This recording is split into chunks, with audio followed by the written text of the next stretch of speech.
गिरगाव चौपाटीवर लालबागच्या राजाचं विसर्जन संपन्न. लाडक्या गणरायाला निरोप देण्यासाठी गिरगाव चौपाटीवर लोटला भाविकांचा जनसागर.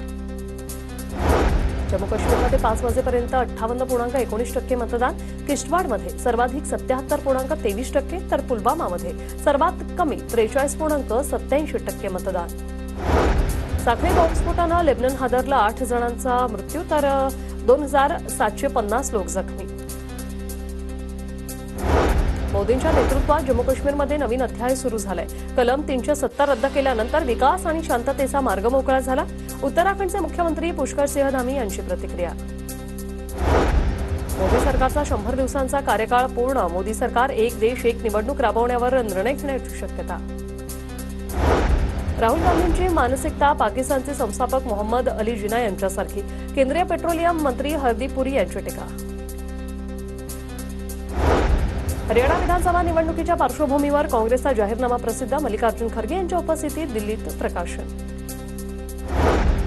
विधानसभेच्या पार्श्वभूमीवर हरियाणात भाजप उद्या जाहीरनामा प्रसिद्ध करणार. रोहतकमध्ये जेपी नड्डांच्या उपस्थितीत हा जाहीरनामा प्रसिद्ध होणार. चीनकडून अरुणाचल बॉर्डरवर फिशटेल्स सेक्टरजवळ हेलिपोर्ट. चीनी सैनिकांमुळे यामुळे सीमेजवळ येण्यास मदत होणार. सॅटेलाइटच्या माध्यमातून चीनचा कारनामा समोर. बदलापूर अत्याचार प्रकरणाचा एफआयआर व्हायरल करणाऱ्यांवर कारवाई करा. पीडित मुलीच्या आईचा पोलीस ठाण्यात अर्ज. शिंदे गटाचे शहर प्रमुख वामन म्हात्रेंनी एफआयआर व्हायरल केल्याचा आरोप. 40 ओलांडलेल्या एसटी कर्मचाऱ्यांना आरोग्य तपासणी आवश्यक. कर्मचाऱ्यांसाठी धर्मवीर आनंद दिघे आरोग्य तपासणी योजना लागू. आरोग्य तपासणीचा खर्चही एसटी महामंडळ उचलणार. राज्यातील 24 अतिरिक्त जिल्हाधिकाऱ्यांच्या पदोन्नती प्रक्रियेवर 3 संघटनांचा आक्षेप. पदोन्नती मिळणाऱ्या अधिकाऱ्यांमध्ये संतापाची लाट. छत्रपती संभाजीनगरमध्ये ऐन सणासुदीत पाण्यासाठी नागरिकांची वणवण. जलवाहिनी दुरुस्तीनंतर शहराला पाणीपुरवठा सुरू. निर्यात शुल्क कमी करण्याच्या अध्यादेशाची प्रत मिळण्यास विलंब. 200 कंटेनर कांदा 3 दिवसांपासून नाशिक लिलाव केंद्रात पडून. शरद पवार गटात नांदेडच्या बिलोली तालुक्यातून पक्षप्रवेश. जिल्हाध्यक्ष भगवानराव आलेगावकर यांच्या नेतृत्वात पक्षप्रवेश. ई पीक पाहणीसाठी 23 सप्टेंबरपर्यंत मुदतवाढ. शेतकऱ्यांनी तात्काळ ई पीक नोंदणी करण्याचे भंडारा कृषी विभागाचं आवाहन.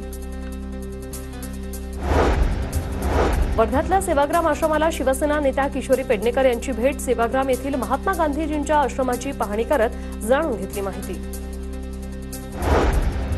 जळगावच्या एरंडोल येथे डीडीसीपी महाविद्यालयात रुपाली चाकणकर यांचा मेळावा. तालुक्यातील विद्यार्थिनींसह महिलांसोबत विविध विषयांवर साधला संवाद. साताऱ्याच्या कराडमधील रयत सहकारी साखर कारखान्याला स्वर्गीय विलासराव पाटील उंडाळकर यांचं नाव. कारखान्याच्या वार्षिक सभेत एकमताने ठराव मंजूर. गणेशोत्सवानंतर कोल्हापूरकरांना नवरात्र उत्सवाचे वेध. करवीर निवासिनी अंबाबाई मंदिरात तयारीला वेग. पश्चिम देवस्थान समितीकडून शिखरांच्या रंगरंगोटीला आणि स्वच्छतेच्या कामाला सुरुवात. बुलढाण्यातील पुतळ्यांचे स्ट्रक्चरल ऑडिट झाल्याशिवाय मुख्यमंत्र्यांनी पुतळ्याचं अनावरण करू नये. अन्यथा दुर्घटना झाल्यास मुख्यमंत्री जबाबदार राहतील. मविया नेत्यांचा इशारा. सांगलीच्या शिराळ्यातील चांदोली धरण 100% भरण्याच्या मार्गावर. या धरणात 34.21 टीएमसी पाणीसाठा निर्माण. जळगावच्या भुसावळ आणि मुक्ताईनगरमध्ये 10 दिवसांच्या विश्रांतीनंतर जोरदार पावसाची हजेरी. जळगावच्या हातनूर धरणाचे 4 दरवाजे उघडले. धरणातून 9323 क्युसेकनं पाण्याचा तापी नदीपात्रात विसर्ग. मुंबईतील बदलत्या हवामानामुळे मुंबईकर खोकल्याने त्रस्त. काही दिवसांपासून 20 ते 30% खोकल्याच्या रुग्णांच्या संख्येत वाढ. अंधेरी जोगेश्वरीत उद्या 18 तास पाणीपुरवठा बंद राहणार. नागरिकांना पाणी जपून वापरण्याचं आवाहन.